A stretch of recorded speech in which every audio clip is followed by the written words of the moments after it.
Hello and welcome to today's Coffee with Craig. We very much appreciate you tuning in. Today we're going to talk about a topic. Before we get into it, let me do this real quick. I want to remind you, please like and share this video so that people who follow you can join into the conversation. So today we're going to talk about an investigation that was done by the ATF. It was brought to them, or at least it was requested of them, by a number of members of Congress because, well, they were concerned that people who sought to do harm, people who were prohibited from being able to own firearms, would be able to purchase them online. Because obviously, those who've gone through the process of getting a federal firearms license, obviously, they don't care about the law. They just want to sell guns. So, in the midst of this study, they found out, well, there may be a little bit of a problem with their premise. Welcome back. An embarrassing move by Democrats in their push for gun control. Congressman Elijah Cummings, Senator Elizabeth Warren, and Senator Brian Schatz conducting a study that they thought would prove criminals can easily purchase firearms online. Well, it turns out it wasn't so easy. Over a 2.5-year period, undercover agents made 72 unsuccessful attempts to purchase a firearm. Transactions failed because sellers wouldn't ship across state lines or to buyers prohibited from possessing a firearm. So it didn't work out for them. Say it ain't so. That could not possibly be the case because we all know how easy it is to buy a gun from a gun dealer because, well, those are those evil firearms dealers. They must be looking for every opportunity to be able to sell a gun, whether it is legal or not. They don't care. Just walk right in. Just send them an email online and send them some cash, and bam, you will have your gun. That's not the way it works. So you're telling me over a year and a half, it took them 72 different times they tried. And 72 different times they failed. How stupid are they? How stupid are folks like, let's see here, Mr. Who we have here? Well, Mr. Brian Schatz. Yeah, your study you kind of shat yourself on this one.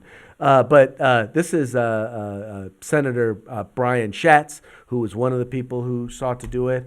We have our good friend, Mr. Elijah Cummings, which is kind of interesting that he is so anti-civil rights for all people. You know, we believe in all civil rights for all people. He believes in, well, certain civil rights like affirmative action for certain people being, well, you know, anybody who's not a white male. But, you know, kind of interesting that, you know, that he would be so anti-civil rights. Who else do we have over here? And then we have our good friend, Elizabeth Warren. Yeah, so these are the folks who sought to undermine and sought to say, look, I'm going to prove something. I'm going to take one of these things that we know to be so, and we're going to prove it to be fact. And guess what?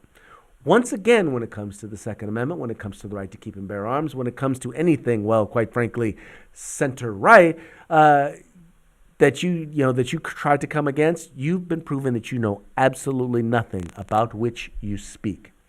Think about this.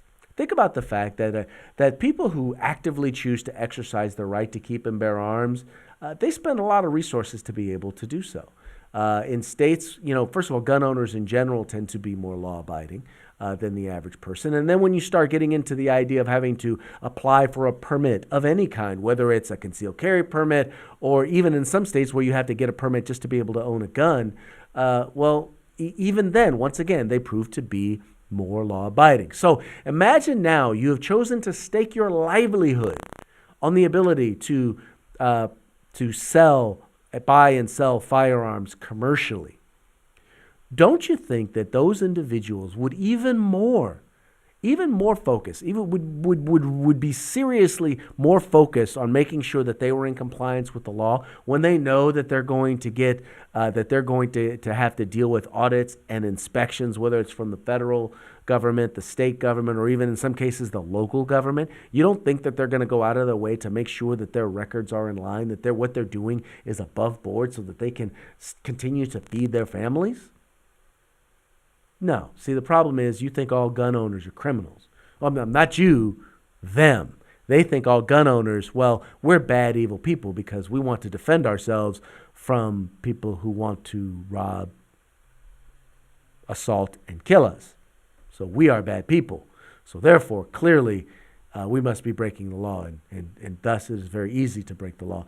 But as we've seen here, well, that is just not the case. Just doesn't seem to quite work like that. Evidently, the law abiding, well, they're abiding by the law.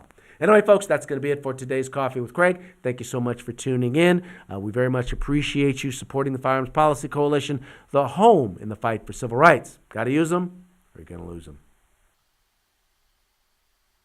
If you like our videos, follow, subscribe, like, and share.